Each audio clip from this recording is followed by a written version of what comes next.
مومن فقط احکام الہی کا ہے پابند۔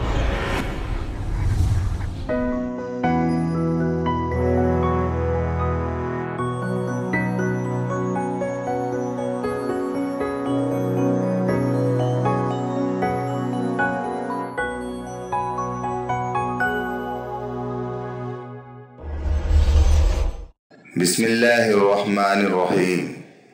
مسلم پرسنل لا بیداری مہم 23 اپریل تا 7 مئی 2017 عیسوی، جماعت اسلامی ہند پیدر۔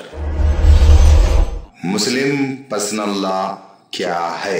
ہندوستانی مسلمانوں کے آئلی یعنی خاندانی مسائل و معاملات کو اسلامی شریعت کی روشنی میں حل کرنے کے لیے بنائے گئے قوانین کو مسلم پرسنل لا کہا جاتا ہے۔